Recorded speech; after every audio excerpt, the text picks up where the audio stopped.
the Shimano Curado 150 DC, the Daiwa Tatula SV, the Ark Fishing Gravity G7, and the Lews Custom Pro with Paramag ITB. Each of these reels claims to have the best technology for eliminating backlashes and increasing casting distance, but which one is truly the best? My name's Tyler, and let's talk about it.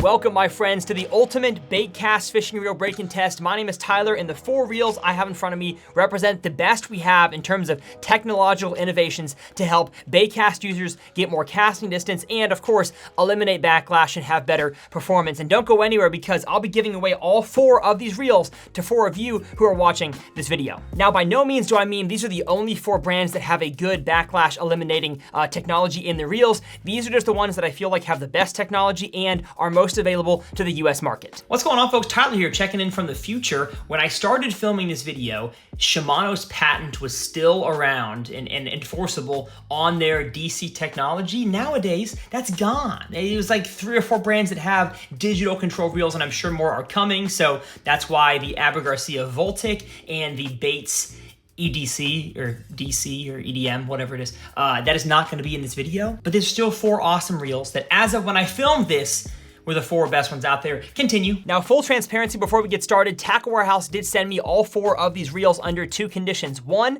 that I be as fair as possible during my testing, because I am partnered with Lews, one of the brands in this video. And 2, that I give all 4 of these away. And I said, absolutely. And the way to win one of these 4 reels is super dang simple. All you have to do is go to my website, tylersreelfishing.com. Right when you open it up as a new website visitor, it should have a pop-up. Sign up for my email list. I promise I'm not gonna spam you with nothing. Just helpful fishing tips, exclusive stuff, giveaways every single month, not just for these, but every single month, and updates to the cool stuff going on in the fishing world, especially around my channel. Now, if you could also go to the favorite gear page and click check price on any of the stuff that I have on that page, that brings you over to Tackle Warehouse. Like I said, big thanks to them for helping me out with all 4 of these reels for free. And once you've done those 2 things, come back and comment done here in the comment section, and you will be entered, like I said, 2 months from now or so. I'm gonna pick a winner of these reels, or sorry, 4 winners, 1 of each reel, and that's all you gotta do. Good luck and enjoy today's video. All right, so enough housekeeping. Let's dive into this awesome test by talking about baitcast fishing reels as a whole, the technology behind them, and what makes each one of these 4 so special. Now, here in front of me, I have a standard baitcasting reel. This here is the Mach 1 shallow spool, and the reason why I'm starting with this and not the 4 that I'm testing is because I wanna talk about kind of your standard mechanisms behind performance in terms of casting distance and backlash prevention that most reels, I'm talking for the past 15, 20 years, have had, and that is centrifugal braking and magnetic braking. So this reel has both, just kind of in a generic way. I'm gonna pop the side plate off of this reel here.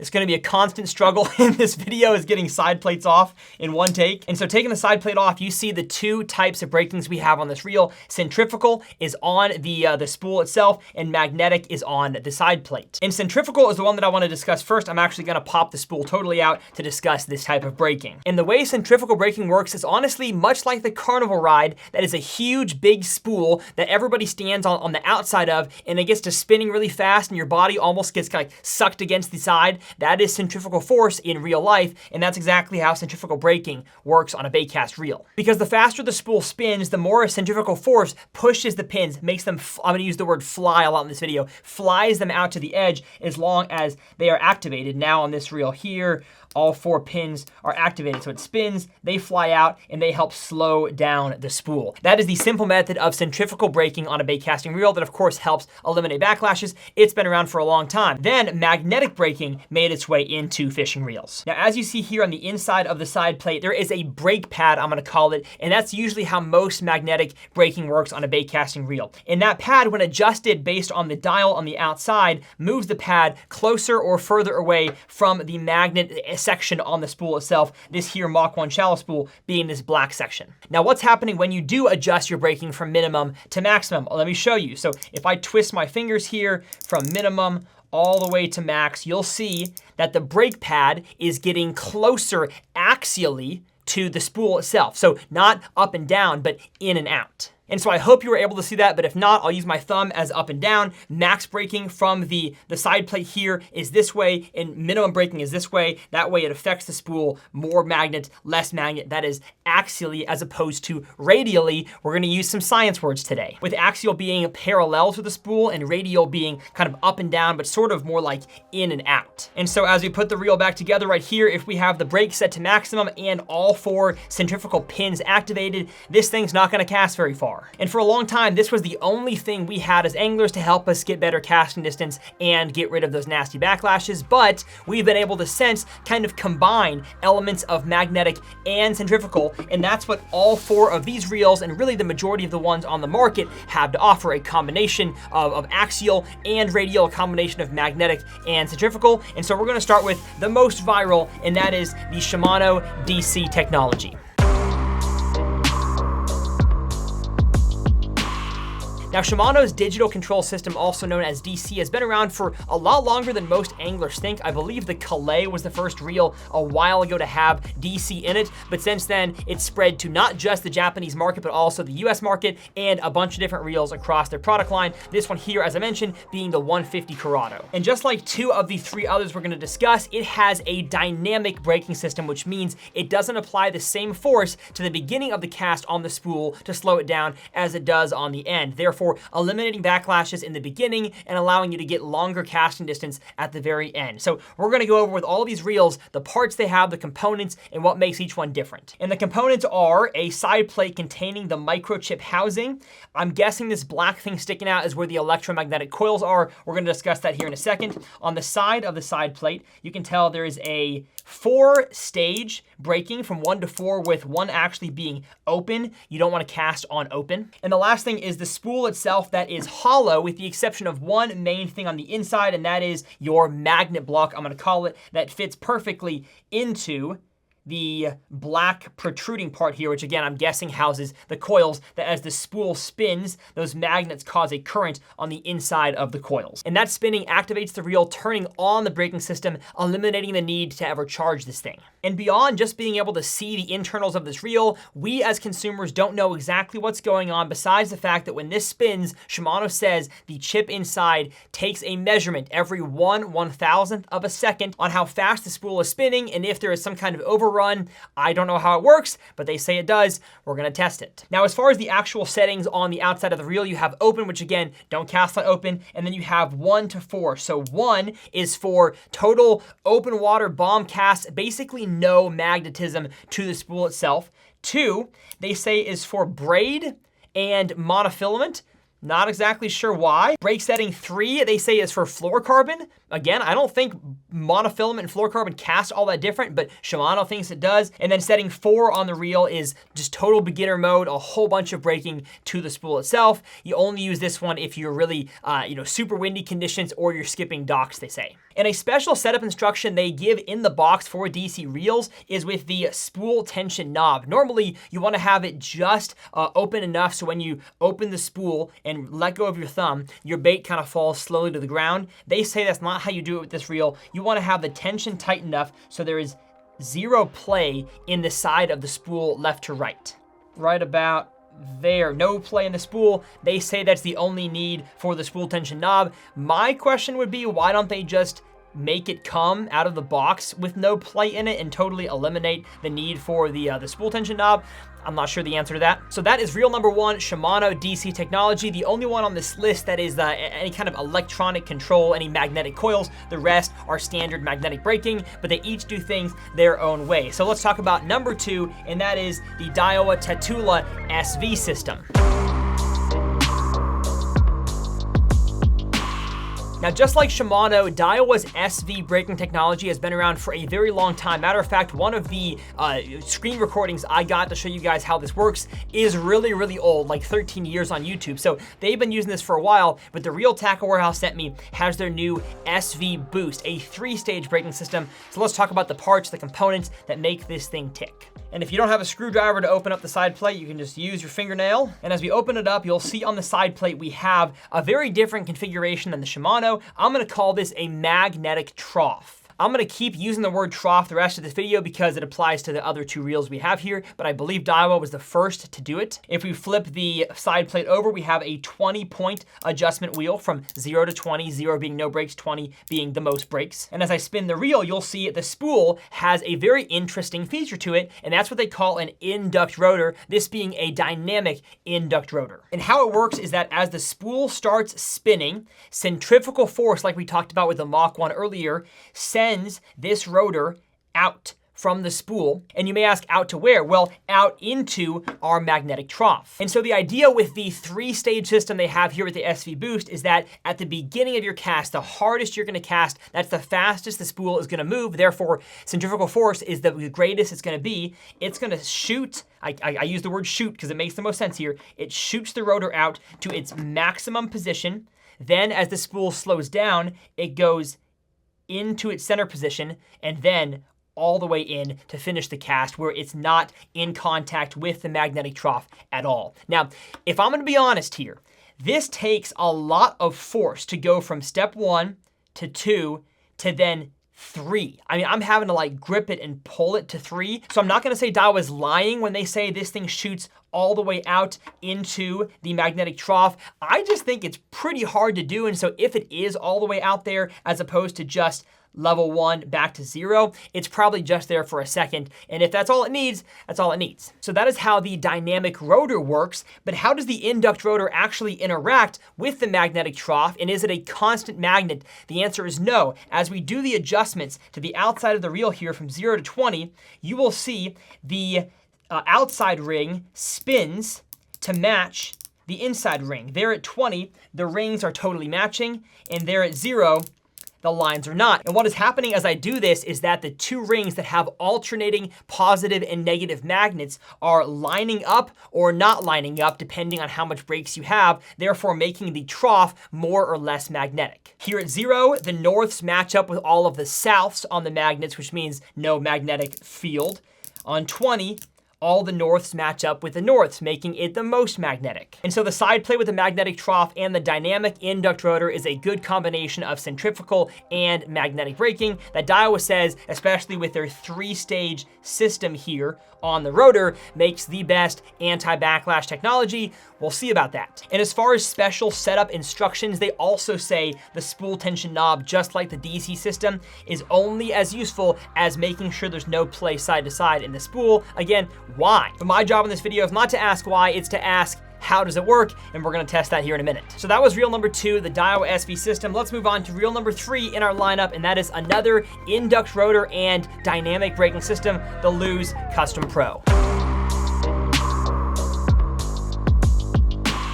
The prettiest one, in my opinion. If you like flashy, good-looking colors, I feel like a king when I use this reel. And again, full transparency, I've worked with Lews on the YouTube and social media side of things for upwards of 7 or 8 years, but I'm still gonna test this thing as fair as I can. And just like with the first 2 reels, let's go over the components of the Custom Pro. We have a side plate with a magnetic trough, works a little bit differently than the Daiwa. We'll discuss that here in a second. A 12-point braking system from free 1 to 10 all the way to M, which I assume stands for max. And just like Daiwa, on the side of the spool, you have an induct rotor that flies in and out depending on how fast the spool is going. This one here matching the reel in color, and Lews calls theirs a turbo disc. I'm just gonna use the word rotor for all these reels. And the way that it works is identically to the Daiwa in the sense that as the spool gets going faster, the rotor flies outwards, interacting with more of the magnets in the trough and therefore slowing down the braking. As the spool slows down, the rotor goes back into its resting position,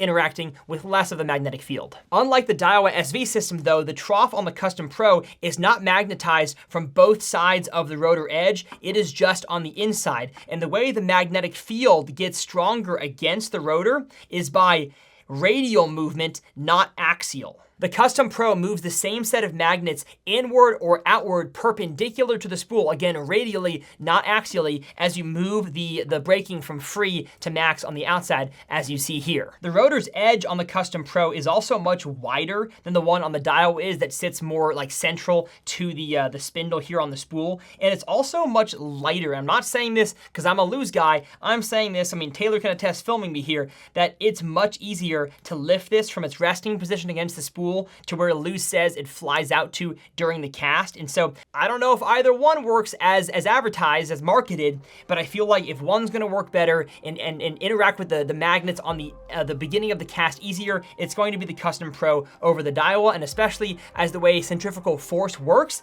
with a wider rotor, more of that force is spread, at least in my science brain, the limited knowledge I have, more of that force is spread to the outside, making it easier to fly out. That's why I think Lews made theirs so wide. But again, we're gonna see if it actually applies in practice. So that is reel number 3, the Lews Custom Pro. I've been using it for a while. I can tell you guys it's a fantastic reel, but I truly have no idea how it stacks up to the others, so I can't wait to see that. Reel number 4 is going to be the Ark Gravity System. And one of the good things I found about all 4 of these reels is that it's fairly difficult to get the side plate off. You can't say that about reels 10 years ago. I had those fall off all the time. And just like the previous 2, we have 2 magnetic strips forming a magnetic trough in the middle. Unlike the Custom Pro though, that has magnets going from inside to out, this has outside going in. These magnetic strips are locked on one side and 1 millimeter loose or so on the other side. So when the spool is moving the fastest, the 2 sides move in to slow down the spool. Again, I don't quite see the purpose of this or the need for it, but that's what Ark has designed with their magnetic trough. On the outside, we have a 20-point adjustment system, just like we had on the Daiwa, and actually, it's a very satisfying click.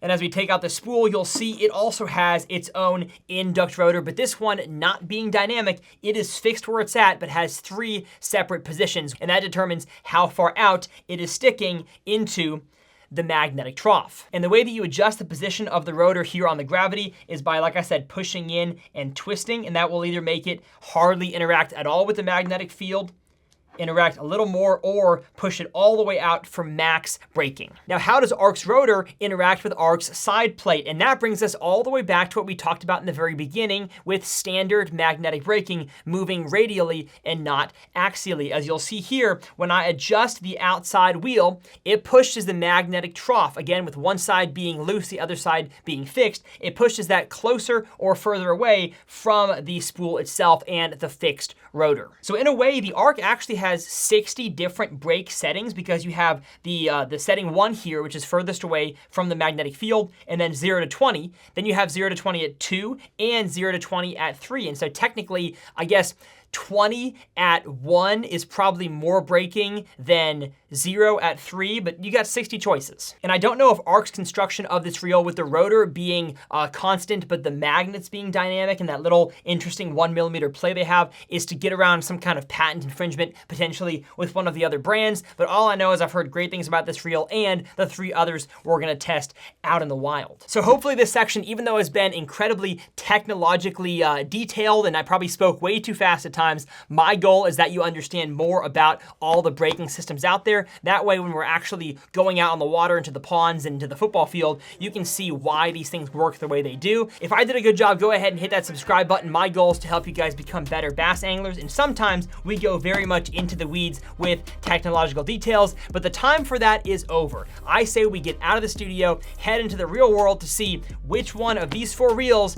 has the best casting results. Welcome to the testing portion of this video. We're at a local high school here by my uncle's house in Minnesota, and I've got a few disclaimers to make before we cast all 4 reels in many different ways. The first of which being is that each angler has a different type of casting form, and so as I test distance and backlash or anti-backlash ability and just the general feel of the reels, I'm gonna try to use 2 different casting forms. My general kind of like sidearm whip cast that I like to use for max distance, but also one that's kind of a lighter overhand style cast. And by doing 2 different casting forms, I'm gonna try to cover kind of the main two styles of casting I see out there. And second, I'm not gonna do any tests that I think are totally irrelevant to actually testing a reel, like casting straight into a wall. All 4 of these are gonna backlash if you do that. And the ability to completely take your thumb off the spool on every single cast is honestly, in my opinion, not really a metric worth caring about. I will talk about it in every test as kind of the general feel of each cast with each reel, but like I said, not a metric worth caring about because every single baitcast user should be using your thumb to maintain contact and understand what your spool is doing on every cast. And of course, all 4 reels are gonna be spooled with the exact same line, the exact same rod, and the exact same bait in every test. We're gonna start with 15-pound fluorocarbon. The rod is the Lews Signature Series 7-2 heavy, moderate fast. And then I've got a 3/8 ounce Outcast Tackle swim jig. I'm gonna get my 5 best casts with each one, not starting from the beginning. I'm gonna get each one dialed in because I feel like it wouldn't be fair to just start immediately casting and get a backlash. So I'm gonna dial each one in and then go 5 best lengths. And before we make our first cast, little conditions update. The wind is totally gone and the sun is as well. So no need for the hat. I'm gonna kind of make, like I said, some test casts here with each one before I get going. See if I can't dial these things in the best that I can. And I know I said I'm not going to use keeping the thumb on the spool as a metric of success for each reel, but I am going to kind of give an easeability, I'll call it, rating for each reel. Like, do I have to thumb it a whole lot to get to that 40, 50, 60 yards, or is it just super simple plug and play? Okay, I'd say this one is dialed. As a Lews guy, starting with the Custom Pro. Taylor, you ready? Cast 1. Got to thumb it a little bit. What do we got? 42 yards. Just took a little bit of thumb on the spool. Let's try less thumb. Ooh, got a little backlash there. 38 yards. Backlash lost me 4 yards. Let's go ahead and add just one more click of the spool here, of the brakes there. Oh yeah, 41 yards. Wonder if I click one more brake level on the Paramag, then also loosen the spool tension. 40 on the dot. Great. High school sports. Oh, one thing I forgot to mention is that I left the line on these reels in the back of my truck to bake in the heat for about a week and a half. And so, as you can see, they actually all have some memory on them. They'd probably get a few more yards each if it was brand new, fresh line. But how many of us have brand new, fresh line all the time? Last one, oh baby. 42, okay, so it looks like about 40 to 42 yards is average for this line and this rod in my casting style on this reel. But like I said, I'm gonna do a different casting style, kind of a more pawpaw style, over the shoulder, direct overhand cast, and see what that looks like for my best 5 here. No thumb on the spool, 33 yards. Almost 10 more yards for a harder cast. Let's try it again, a little harder. Wow, no thumb on the spool. Okay, 35 yards. I'm gonna loosen it a little bit and thumb it a little bit more. Nice, 37. 2 more pawpaw style. 36. And 1 more pawpaw style. 37. And so that is the pawpaw style average, and that is the normal style average. Although seeing that if I thumb it a little bit, I get more distance, I am going to make 1 more full cast with the brakes on the Paramag on 3, just to see if I can get longer. 45, okay. So that is the Lews Paramag ITB on the Custom Pro. Let's move on to Shimano Corrado. The 150 DC, y'all are about to hear a lot of wing. And because we have fluorocarbon line on here, we have it on setting 3 for fluorocarbon. I'm just gonna trust Shimano is right when they say that's the right setting. Goodness. That was a lot more backlash than I thought for the first test. So here's your answer, can DC backlash? Yes, it can. And the lighting is getting bad. Sorry, y'all, gotta switch the cameras around. This is a hard video to film. So far, DC is not feeling as easy to get dialed despite it only having 4 settings. I mean, I've messed with it for like 5-10 minutes now. Not nearly as easy. Okay, fluorocarbon setting is the way to go. All right, cast 1. Oh, gotta thumb it and got a backlash. 36 yards. Oh, 37, he said. I'm sure someone in the comments is like, bro, mine never backlashes. And you know what? It's totally possible that I just don't get it dialed in right, but I've been here 10 minutes. Cast 2. Better. 40, okay. Cast 3. 39.5. I'm shocked, honestly. 40, man, it's consistent, I'll give it that. Last cast. No thumb. Oh, goodness. Wow. And 36 on the last one. This thing is not supposed to be backlashed, and I'm backlashing it. But so far, definitely intriguing results. Let's go pawpaw style here. Cast 1. 30 yards. Dang. 28. 31. 30. So with that, we have the pawpaw results over here for the Shimano DC and the full length, full power cast over there. Honestly surprised at how much less it casts than the Lews. And again, I'm being as unbiased as I possibly can. I know guys love this reel, but I definitely had to use my thumb on the spool to stop backlashes a lot more than I did so far on the Lews. Many more tests to come. Let's go to the SV braking on the Tatula. Let's get it dialed in. That was braking level 8. Let's try 2. Ooh, a lot more thumb on the spool there. Gosh, I think we're ready here. Cast 1. 36. Gosh. 30. No, 35. Let's see if we can add a little bit less brakes. There we go. 38. 39. Oh yeah, there we go. 40, okay. I slowly got better and better with this reel, but it was still a little bit less. Let's go pawpaw style.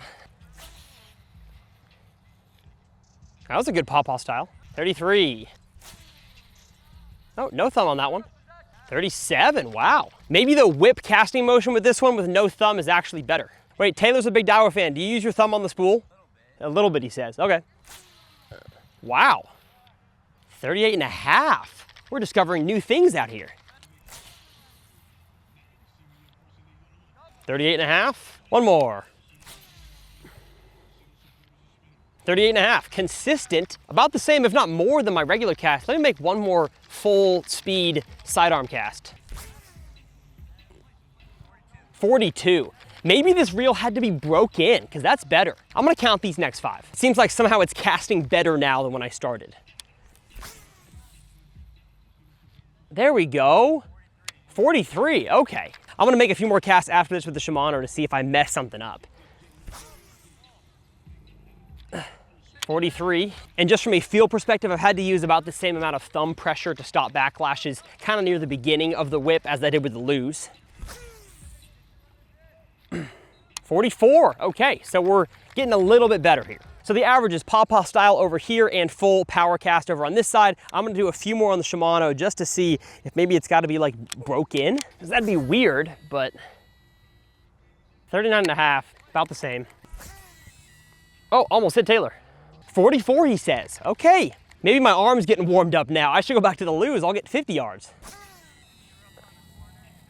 44, but did get some overrun. All right, one more with the Shimano. 43, so updated pawpaw and regular for Shimano. We've got one more to go, and that is the Ark Gravity G7. Let's get it dialed in. I feel like for distance, I should have this thing on setting 1. Ooh, ooh, ooh, ooh, ooh, ooh. Not nice. Gosh, I can't tell if this one needs more brakes in the beginning or the end. Goodness. Yeah, it needs more in the beginning. I'm gonna go level 3, less spool tension, less external. There we go, that's better. All right, camera back, let's do 5. For cast 1, thumbed it a little bit. 42. 42 and a half. Let's go a little more brakes, a little less thumb. Oh no, 37. Let's go back, less brakes, more thumb. 41 and a half. There we go. That's some distance. 47, okay, I gotta go a little higher. There we go, 45. Okay, so the goals go a little higher, I guess. I apologize for the lack of scientific constants in this test, but I'm trying my best. Pawpaw style. Ooh, gotta use some more thumb on this one. 36. 31 and a half. 34 and a half. Let's go real high lob. Ooh, ooh, high is not good. Don't cast a baitcaster that high. Keep it a little lower, folks. There we go. 31 and a half. Last one coming up. 35 and a half. So those are the results with the Ark Gravity. Pawpaw on this side, regular, full speed, full strength. I'm gonna do 2 more casts with each one now that I feel like I've gotten the technique of each cast down, just to see if the results have changed since starting at the very beginning. Back to Custom Pro. 42, okay, a little shorter than I was getting. 45. Final 2 cast average on the Lews Custom Pro right there. Shimano. 43.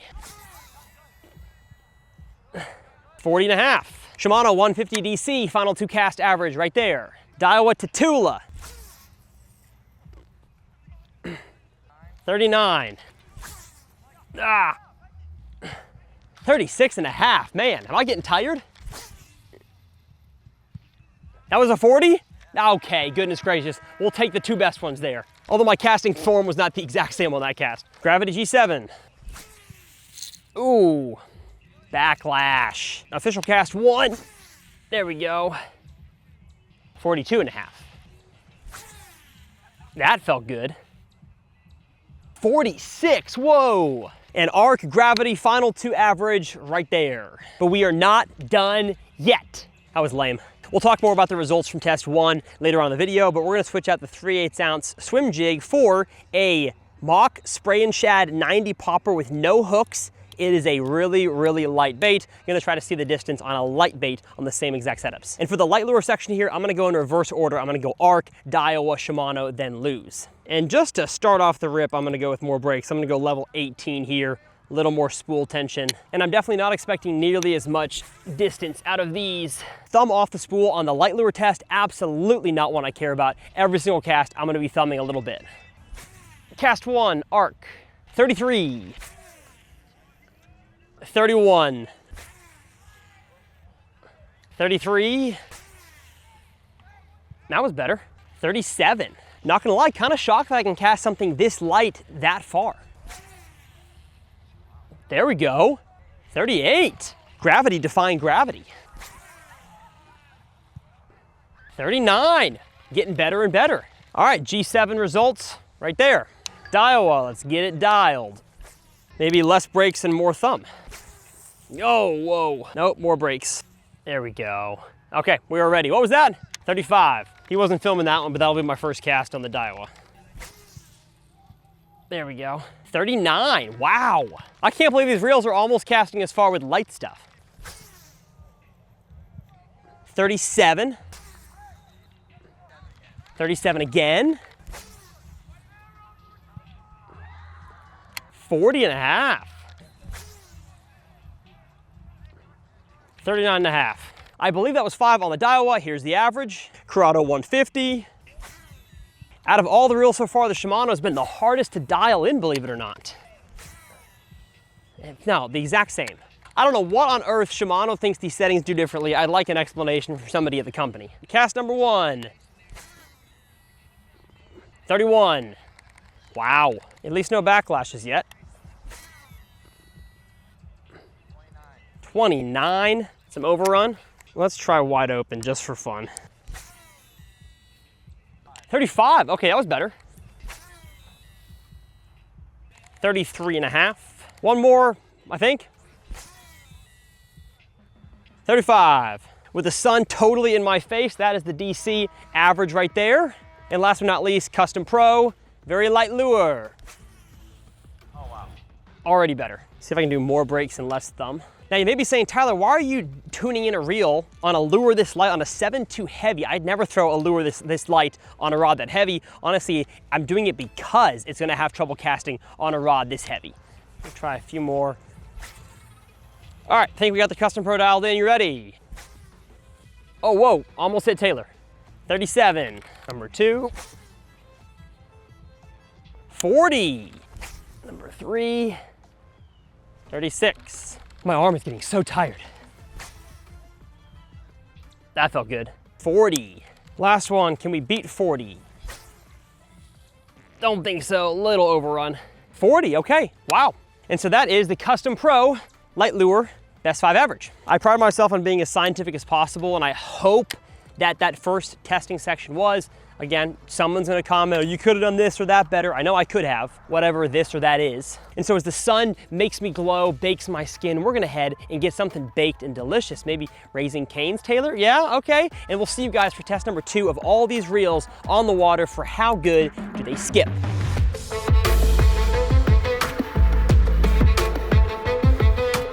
Skipping a jig under a dock, heck, skipping any lure underneath anything, dock, overhanging tree, you name it. Skipping is an important thing to know how to do as an angler, and so that's what I'm gonna be testing these 4 reels. Now, we're kind of gonna go over the scorecard per se as to who's winning. I only have 2 skipping rods though, so I'm gonna start with these 2 and then go to these. As far as my calculations, I have not edited the video yet, so I could be slightly off, but it looks like on the normal lure casting and normal lure weight, Custom Pro and Ark were winning, and as far as light lure goes, the Daiwa and the Custom Pro are winning. So I'm gonna start with the Custom Pro because by the time I skip a whole bunch, I'm gonna be dialed near the end. And so I'm gonna skew my worst skips to this reel right here. And also to kind of wreck the bias of like, he's a Lews guy. I'm gonna use this first. And then the Ark and then the Daiwa, and we'll finish with the Shimano DC. Found ourselves a beautiful dock here in Guntersville, Alabama. Let's get started. In the exact same line that I used when I filmed that casting portion, which by the way, kind of behind the scenes, I filmed that 9 months ago? Like a long time ago, maybe 10 months ago, and the line is still on there, so definitely peeling it off, we're gonna have even more memory than we had the previous time that it was just sitting on there for a few days. And Taylor, zoom in and show them where we're gonna cast. I'm gonna go for this slot right there. I landed on the outside, but I'm gonna try to go underneath that one. I feel like as far as skipping goes, it's so much easier to skip a short distance. So like if I was like, Taylor, turn around here. If I was to just come back here and skip 10 feet from the boat, it's not all that hard to kind of like roll cast and get your lure under there. But when it comes to like a 55, 60, 70 foot skip, trying to get it way over there, that's really challenging. So somewhere in the middle is, I feel like, what needs to be tested. And I keep my brakes in the Custom Pro just like standard fishing around 5 or 6. I'm gonna go a little bit higher just because I feel like most beginners setting up a reel are gonna have brakes tighter. And honestly, you probably should. Not most do. You should if you're learning how to skip. So I'm gonna go with that. Let's go spool tension a little bit tighter, and I don't really have like a number of casts. It's just gonna be make 20 or so, 5 or 6 minutes fishing, and see which one of these feels easiest to get dialed in on and which one I can get furthest underneath the boat dock. And the whole goal with a skipping test is not to see how high I can keep it off the water underneath there. Normally it would. I wanna see how many times can I skip it without really getting much backlash. I'm gonna try a little bit less spool tension and 2 clicks less on the brakes. I have not actually seen my jig on the other side of the dock yet, like from my eye's vantage point, and so that'll kind of be the tester. Oh, barely saw it there, on how far a skip made it.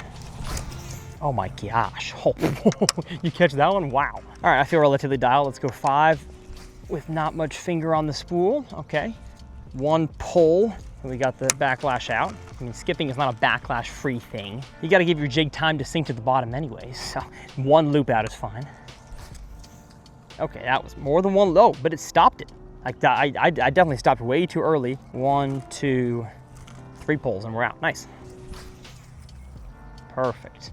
Barely any overrun.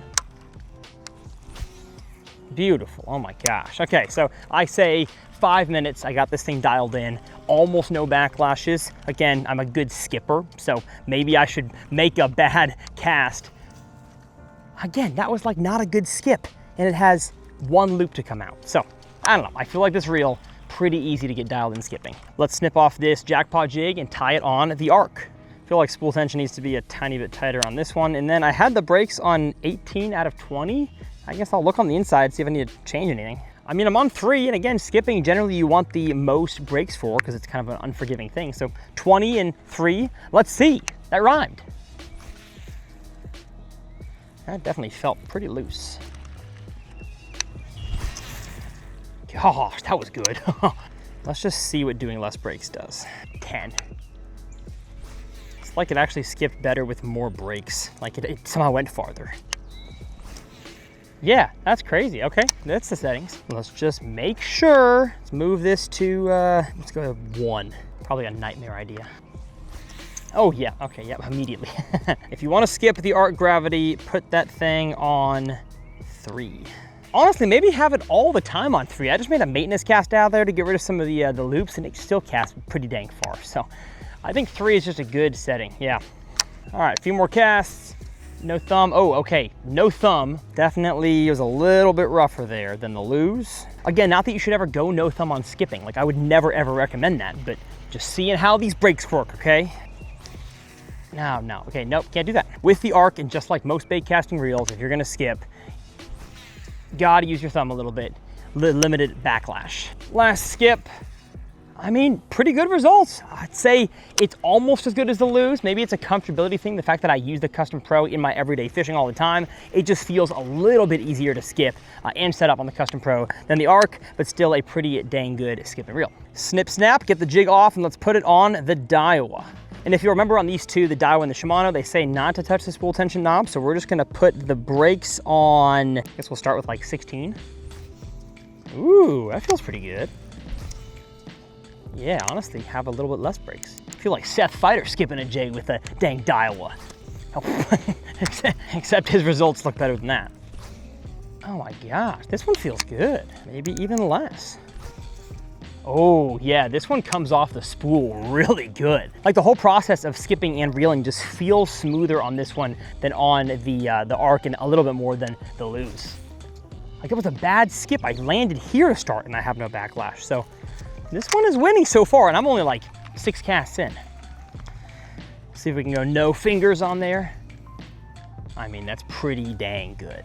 I would say after 25 casts or so, I'm ready to put this thing down and say this is winning the skipping battle so far. It's not like a whole lot better than the Lews, but it's definitely better than the Ark, and it's just a really good, look at that. I landed so short, still skipped all the way underneath. Now, of course, had to use a little bit of thumb, but have absolutely no loose line on there at all. So SV is a pretty good skipping reel. Let's get them scissors out, cut off the jig, and put it on the last one, the Corrado DC. Now, as I read online, it says set the brakes to 4. Make sure there's no side-to-side spool tension. Honestly, it feels a little too tight. But it's time we see if the 150 DC can skip better than it's been casting. Pretty good. Once again, really smooth, like the Daiwa. Oh, that was a bad skip. I'm not getting as far. Yeah, I feel it's slowing it down. Yeah, like at the very end, which is good, it eliminates the backlash, but it's slowing it down. I don't know, man, the brakes just feel like too tight. Like that skip was good, but I'm having to give it a lot more energy and force to get under there than I especially was the Daiwa, but even the Lews and the Ark, I was getting further distances on like less effort. That was a good skip there, but I just had to really force it. Like you shouldn't have to like really cast that hard to get it under there. I mean, it's smooth for sure, but really feels tight. Let's go ahead and try it on 3, even though they say not to. I felt like that one was a lot looser. Just one cast on 3, and yes, got a little bit of backlash there or overrun, but with the same effort, I was able to get a few more feet of distance. Okay, well, that resulted from 3, so maybe I'll go back to 4. That's crazy. Switching back to 4, I feel how tight that was, but no backlash. Last cast here, let's go no fingers.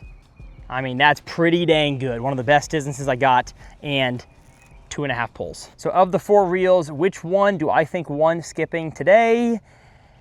This one right here, Daiwa Tatula SV TW. It just felt the smoothest. It skipped pretty dang good and had the least amount of backlashes. It took me, I mean, Taylor can attest, took me the least amount of time to set up. Could that be coincidental in the sense that like this one was just more ready to go than these ones? And if I was to spend 20 more minutes on each one, I could get it to feel just as good. That's possible, but the combination of smoothness and less backlashes and distance was this one right here. I would say second place, let's kind of order them here, was probably, I'm gonna give it to Lews, and the reason why, even though the Shimano felt more smooth on the skip, is because my distance with the least amount of backlashes was better on the Lews than the Shimano. It did seem easier to skip, but not as far with the Shimano. So maybe if you're like beginning skipping. Now all of these, the caveat is I like to use an actual skipping reel. This is the Lews Pro SP. It is a shallow, like a really shallow spool reel. It only fits like 45 yards of 20-pound line. And I just feel like electric braking or Paramag braking, whatever the type is, I don't care. A shallow spool kind of makes up for all that. And so the fact that all of these are not shallow spools, I'm gonna go with Daiwa, then Lews.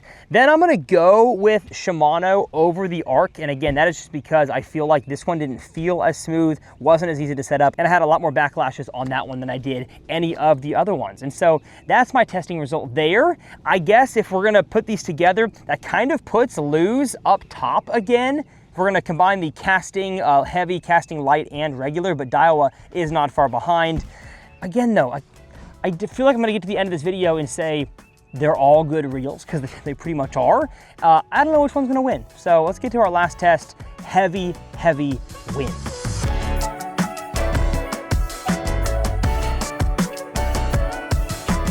Now, hopefully you can tell from that drone shot, it is gassing out here today. I'd say, I mean, sustained 15 to 20 miles an hour, maybe even gusts of higher than that, but I'm really hoping for no gusts today because I want each of these reels to have the same, again, as much as I can help it, the same conditions they are being tested under, and this was about the most straight line wind I could find, and so I went to the store and I bought the cheapest 40-pound, maybe 4-strand braid I could find, and I'm gonna cast the same braid, the same amount of braid as well, same backing, same braid on all 4 reels. I'm gonna cast a very challenging lure to cast nowadays, and that is the urchin style lure category with just a little bit of weight on the bottom. So I have the loading dock at the lake behind me. I would say 40-ish yards, it could be less, I haven't cast in a while, but I'm gonna take each reel and make some casts downwind to kind of get the braid worked onto the spool, because braid is notoriously difficult to deal with immediately after spooling. And then I'm gonna figure out, again, it's a total feel thing, what feels easier to dial in going against a solid wind, and which one can go further on a 5-cast average. Let's begin with the Daiwa.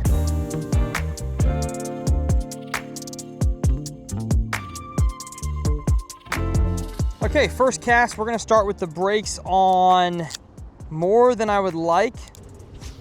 Oh man, okay, too much brakes, it's good to know. Landed about 15 yards short of the dock, so we can for sure get farther than that. Let's go to 8. I definitely feel the brakes kicking in. I almost got there with hardly any thumb on the spool. Now, of all the types of casting on a baitcaster, into the wind, you need to have your thumb on the spool, and just, it's a muscle memory thing. Learn what it feels like to stop a backlash before it happens. Ooh, about 5 yards short. How about no thumb on 5? Ooh, look at that, it got rid of it. Very nice. All right, got a little bit of backlash there. I'm kind of consistently landing 4 to 6 yards short of the loading dock. Go more overhand. Oh, 3 yards short. But overall, man, 2 yards short. Pretty impressed with the Tatula against the wind. Now, I guess I should probably try some backhand casts, even though I'm not too good at them. There we go. Totally into the wind, about 4 yards short. And I'd say overall, to land it, 1 yard short. Pretty dang good. We'll get the Tatula in first place out of 1 so far. Oh, well, just realized the chest cam wasn't recording for that sequence, but y'all get the idea. Time to do the Lews.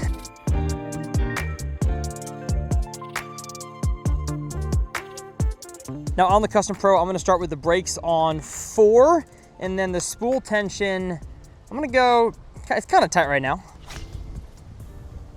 Pretty good, but I really feel the brakes kicking in. So let's go with a little bit less brakes, maybe less spool tension. All right, about 4 yards short. It still feels like though something is a little tight. So let me just get spool tension like as loose as I would without the wind. 3 yards short. Higher in the air, no thumb. Nice, just one little pull. Oh my gosh. I cast like one, I guess I don't have much braid on here, it's a shallower spool. I almost cast my dang braid off. I was even with the dock, if not like a yard into it. Let's try again, no thumb. All right, 3 yards short, no backlash. And then let's go backhand here. Ooh, 4 yards short, a little bit of overrun. And let's try to cast the dang braid off. 1 yard short, okay. I would say about as easy to tune in, maybe a little bit easier than the Daiwa. Just like I talked about earlier, I like that this one has 2 different things to change, the outside braking on the Paramag, but also the spool tension, unlike the Daiwa and the Shimano, where you're not really supposed to change the spool tension, so I like that it has 2 things. Moving on to the Ark.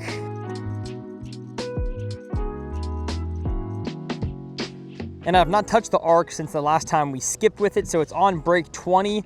I'm just gonna go brake 16, and then I think it's on 3 on the inside. Let me check. Indeed, yep, number 3. And I don't imagine I'll have to take it off of 3 because I felt like 3 cast just better anyways in the last challenge. And first cast, about 4 yards short. Once again though, and I know this is not part of the, comparison, but this is just not as smooth as the other ones. 3 yards short. Honestly, pretty dialed already. Ooh, yep, I went higher with that one. Just to test the capabilities, because of course I could do like a super high pawpaw style cast in the wind, which would really test the braking, but honestly, you shouldn't do that in the wind anyways. You should learn to cast kind of a low roll to keep it out of the wind. I'm just seeing which one for my casting style, which I think is the best for high wind, does the best. Ooh, the harder I cast, the worse it is. There we go, even with a dock. Let me try a few less breaks, 12. Ooh, immediately. Okay, 12, not enough. Let's go back to 14. Oh yeah, 2 yards short. But overall, I'd say the Ark, on the dock right there, just about as easy as the rest of them. It's funny, skipping kind of showed a difference. Casting into the wind, they're all doing pretty good. And lastly, Shimano. Now, as Shimano says, setting number 2 is their braid setting, so we're gonna trust them. Didn't seem like the settings were right last time, but I think 2 might be good. And no backlash, but a little short. I could tell the brakes kicked in because I made a cast at the end of the dock, and because the brakes were activated, it slowly moved its way, like the force of the pull on the line moved the lure the furthest I've had it to the shore. That's like the least backlash so far on no thumb. 3 yards short, no thumb, 1 pull. Oh man, little gust did that to it, my goodness. And that is the worst one I've had yet. 3 yards short. It's almost like they're all pretty good. Yeah, I can definitely tell the brakes are activated because I'm making the same cast that normally winds up on the tip of the dock or on the right side, and it's winding up halfway to shore. And we'll go final cast here before this local guy needs the dock. Oh my gosh. About the same distance as everybody else, but does end up a little farther left, so I have to actually adjust my casting style if I was to keep this going forward. Now, what actually happened in this video, this test, versus what I had hoped would happen were 2 very different things. I had hoped that one of these reels would blow the others out of the water. It would outpace them on every test, on skipping, on casting, into the wind, without the wind, and I'd hoped that would be the one that I'm sponsored by, the Lews Custom Pro. What ended up happening, which is what I thought would happen, is that every reel that I tested is a good quality product, which really kind of goes and flies in the face of maybe many of you guys out there who hold the view that the product I have is the best and all the other rod and reel brands stink. And especially nowadays in this economy, the worldwide fishing market, that's just increasingly less and less the case. These are not all made in the same factory, but I guarantee you people hop around factories, they work at one, then work at the other. None of this technology is like super secretive. Everybody knows what every other brand is doing. And so when it comes to choosing your bait casting reel brand or your spinning reel brand, almost every good quality company, there's plenty of bad ones out there, but the reputable ones that have a lot of good products, that have a lot of dollars put into them, they make a good quality reel. And so the DC, you may have entered thinking that's gonna be the best one, ends up it was about just as good as others, fell short in some ways, was even better in others. Same thing with the Ark, with the Daiwa, and with the Lews. Now, as a Lews guy, I'm gonna continue, I'm paid to, but I'm gonna continue even if I had a choice to fish with this reel because I like the way it feels, I like how light it is, I like that it did cast lighter lures better than the rest of the reels. But if you want to make a different choice, go for it. I'm not gonna sit here and say that you have to buy Lews rods and reels, because I just proved that all of these products are quality products, and that was a really, really fun test. Again, I had hoped one would outpace the others. Maybe you thought the DC, because of its technology, would have, and it just didn't. But of course, we are giving away all 4 of these reels, so make sure to go to my website, sign up for my email list. I promise I'm not gonna spam y'all with anything. Select any of those Tackle Warehouse links, just click check price, and that gets you tracked on Tackle Warehouse. Huge thanks to them for sending all 4 of these reels. Big thanks to Lews for being confident enough in their product, even though I'm exclusive with this company, to tell me, Tyler, go ahead, test it compared to other reels. We are confident with how it will turn out. And let me tell you, this reel is a fantastic reel. So as a Lews guy, I would recommend this reel, but again, all 4 of these are awesome products. Now, if you like the whole like tackle and gear comparison, I will leave my most recent tackle time video where I compared a stick bait with a blade versus one without it. I will leave that clickable over here in this corner. And if you like the length of this video, you're gonna love the uncut bass fishing channel I have. I will leave that channel clickable over here in this corner. Go ahead and subscribe there. It is like 1 to 3 hour long bass fishing adventures. Huge thanks to Tackle Warehouse. Huge thanks to everybody that was involved in this video. And thanks to y'all for watching one heck of a long video. My name's Tyler, and we'll see y'all next time right here on TRF.